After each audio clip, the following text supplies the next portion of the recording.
crash didn't sound like an accident. It sounded deliberate. My $2,000 professional monitor slammed onto the floor, landing face down and breaking instantly. The room went silent. My brother Caleb was standing right there. His hands were still stretched out from pushing it. He didn't even look at me. "The Wi-Fi lagged," he said calmly. "I lost followers because of your upload." My mom, Cynthia, didn't react the way you'd expect. No shock, no anger.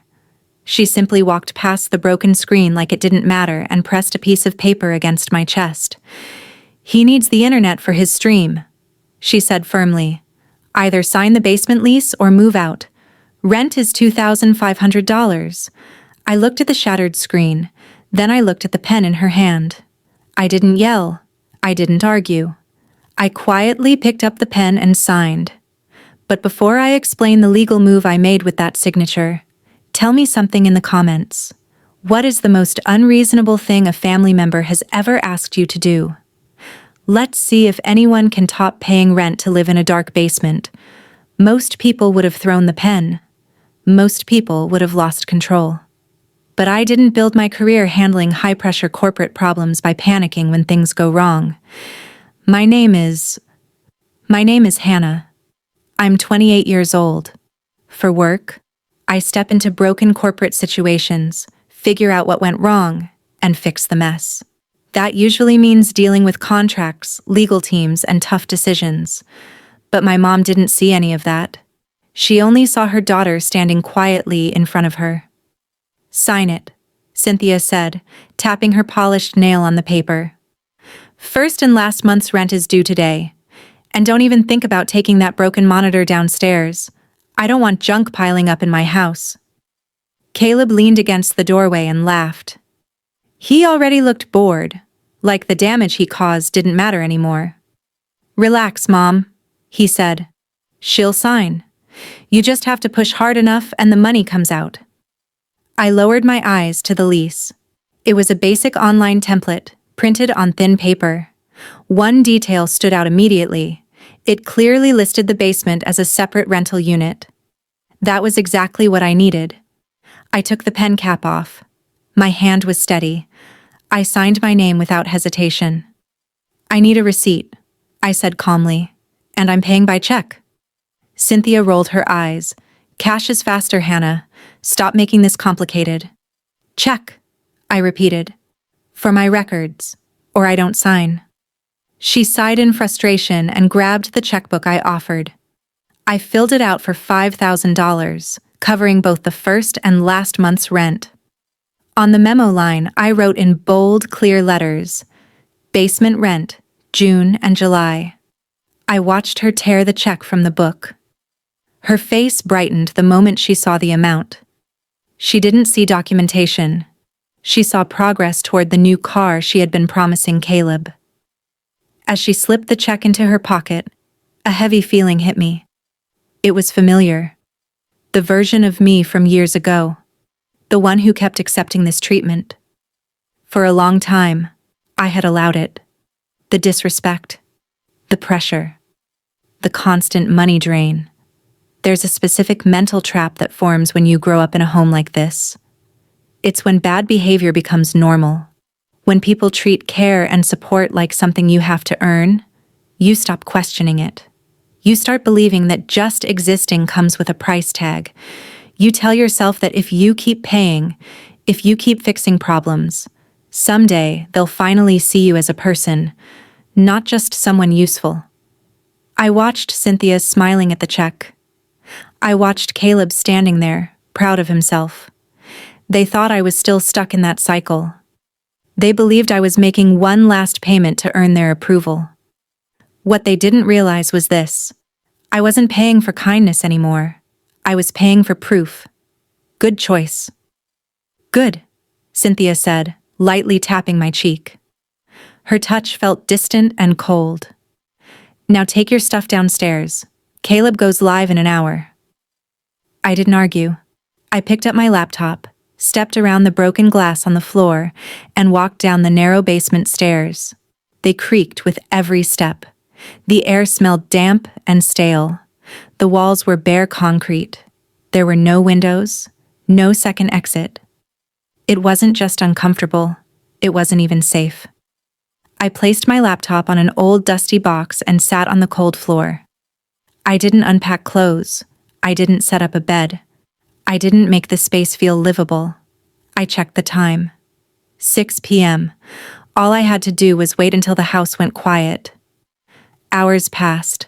At 2 a.m., the place wasn't just silent, it felt empty. I stood up in the exact spot where I had been sitting all evening. Nothing around me had changed. No boxes opened, no bags unpacked, not even a toothbrush removed. This wasn't hesitation. This was strategy. In real time, the system disconnected every guest account. Office lights shut off. The high-speed connection dropped. Smart features stopped responding. Everything tied to my account went offline instantly. I didn't need to imagine the reaction. My phone started lighting up. The first message was from Caleb. "What did you do? Turn it back on right now. I'm live." I took a slow sip of my coffee. It was still warm. Cynthia tried calling. I let it go to voicemail. Then a text came in. "The house system stopped working. Caleb is upset. Fix this now, Hannah. This isn't funny." I replied calmly. I didn't break anything. I stopped providing services that were no longer being paid for. In business, when someone violates terms and stops honoring agreements, you don't argue. You end the service. Then a voice message came from Caleb. I played it quietly. It was just yelling and blaming, accusations, threats about lawsuits and lost income. I saved the file into a folder labeled Documentation. Next came the public reaction. A notification popped up. Cynthia had posted online and tagged me. She wrote that I had sabotaged the house, cut off support, and ruined Caleb's big moment. She claimed I abandoned the family when they needed help. The comments were already filling up with reactions from relatives and acquaintances. They thought they were controlling the story. They had no idea what was coming next. Relatives flooded the comments with sympathy messages and shocked emojis. They saw a victim. I saw something else.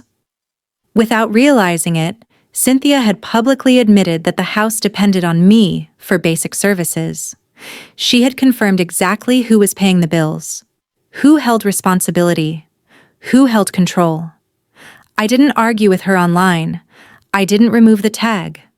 I took a screenshot, saved the post, archived everything, every exaggerated claim, every emotional message. Every threat became part of a growing record I was quietly collecting. They wanted conflict. I stayed organized. A week passed. The silence was the best part. I worked. I slept properly. I drank wine on my balcony and watched the city lights at night. The constant notifications finally stopped because I muted the entire extended family group chat. For the first time in years, my phone was peaceful. I started to believe it was over. Then the buzzer rang. I walked to the intercom screen near my door. The display flickered on, showing the lobby camera feed. My stomach dropped. "Ma'am," the doorman said through the speaker, sounding unsure. "There's a Mrs. Cynthia here. She says she's your mother. She also says she has a key." I stared at the screen. Cynthia was standing at the front desk, arguing with security. She was wearing her church outfit, soft colors, pearls, and a polite smile she used when she wanted to look respectable. Next to her stood Caleb, quiet and annoyed. They both had suitcases. My mind raced. How did she find me? Then I remembered. The shared phone plan. The family account I had been paying for since college. I had canceled the payments, but I hadn't removed my number before the service shut off. She must have used the location feature before access ended. I pressed the intercom button. "Don't let them upstairs." "She's saying it's an emergency," the doorman replied. "She's causing a scene." On the screen, I watched Cynthia pointing at the elevators, then at her phone. Now she was crying. The dramatic kind. The same performance she used in public places to get attention. People in the lobby were staring. She was counting on embarrassment to force me to give in. I stepped out onto my balcony and looked down from the 42nd floor. They looked small from up here, but the situation still felt heavy. I told the doorman to ask them to leave. If they refused, security was authorized to remove them for trespassing. I also made it clear they no longer had permission to contact me. I ended the call. Minutes later, I watched from the screen as security escorted them outside. Their suitcases rolled behind them across the lobby floor. I thought it was finished. The next morning, an email arrived. Subject line, legal notice. Intent to file claim. A small law office was claiming that. The message said they were representing my mother. They accused me of abandonment and claimed I had violated a verbal basement rental agreement. They demanded $10,000 for Caleb's so-called lost income and emotional distress. The abandonment claim was weak, but the lease argument was the real move. Even a baseless legal case can damage someone's reputation. They knew that. This wasn't about winning money. It was about making my exit costly and stressful. I opened a folder on my desktop labeled The Trap. Inside was the scanned copy of the check, with basement rent June and July clearly written on the memo line. They wanted court. Fine. I left everything behind. The clothes in the closet, the books on the shelves, the furniture I bought trying to make that place feel like home. They were just items. Reminders of a version of me that no longer existed. Walking away from them didn't feel like losing something. It felt like drawing a line. Without saying a word, I was making it clear. I didn't need their leftovers. I didn't need their roof. I didn't need anything they were offering. I climbed the stairs quietly, the wood creaking under my steps. I didn't glance at my old workspace, where Caleb's snoring mixed with the low buzz of his gaming setup. I didn't stop near my mother's door. I went straight to the front entrance. I stepped outside and didn't even bother locking it. A black Uber was already waiting by the curb, the engine humming softly. I slid into the back seat, and the cool air washed over me like relief. "Downtown," I said. The driver nodded and pulled away. I didn't look back at the house. I kept my eyes on the glowing city skyline ahead. 30 minutes later, I stood inside the lobby of the Kensington, a high-rise used by executives and professionals who value privacy and comfort. I tapped my digital keycard against the scanner. The glass doors opened silently. The doors opened with a soft mechanical sound. No questions, no awkward looks. Just quiet, professional efficiency. My unit was on the 42nd floor. When I stepped inside, the first thing I noticed was the silence. It was deep and calm, mixed with the scent of fresh carpet and clean air. I walked over to the floor-to-ceiling windows and looked down at the city stretching out below me. Thousands of lights glowing in the darkness. For the first time in a long while, it felt like control. I placed the briefcase on the glass dining table and opened my laptop. I needed clarity, real numbers, no emotions. I pulled up a spreadsheet I had been quietly building for years, my personal record of family expenses. I slowly scrolled through the data and let it sink in. $48,000 a year. That was the average amount I had been covering. There were mortgage payments I handled whenever Cynthia missed deadlines. There were thousands spent on legal problems tied to Caleb's poor decisions. Issues that only went away because I stepped in financially. There were grocery trips where Cynthia filled the cart with premium food and expensive drinks, while I survived on instant meals at my desk. For 10 years, I told myself I was being a responsible daughter. I convinced myself I was helping my family. But staring at those numbers glowing on the screen, the illusion finally broke. That's when the truth finally hit me. I wasn't being treated like a daughter. I was being used like a private investor, constantly pouring money into a failing operation called Cynthia and Son. And just like any smart professional who reviews a project with no progress, growing problems, and poor leadership, I knew what had to happen. It was time to stop the losses. I closed my laptop. That chapter was finished. The money pipeline was shut down. Now came the exit. The deadline was 11:55 in the morning. Back at the house, I could already picture the scene. I didn't need cameras to know what was happening. I knew their routine. Caleb would be sitting in my old office, fixing his lighting setup, the one I paid for, checking his appearance on a screen I still hadn't replaced. He was minutes away from starting what he believed would be his big breakthrough stream, the moment he thought would change everything overnight. Downstairs, Cynthia would be on the phone, probably talking to Aunt Patricia, bragging. I could hear her voice in my head. Confident, proud, certain she had won. "She's in the basement now," she'd say. "Even paying rent. I told you I'd handle it. You just have to stay firm with her." To them, this wasn't family.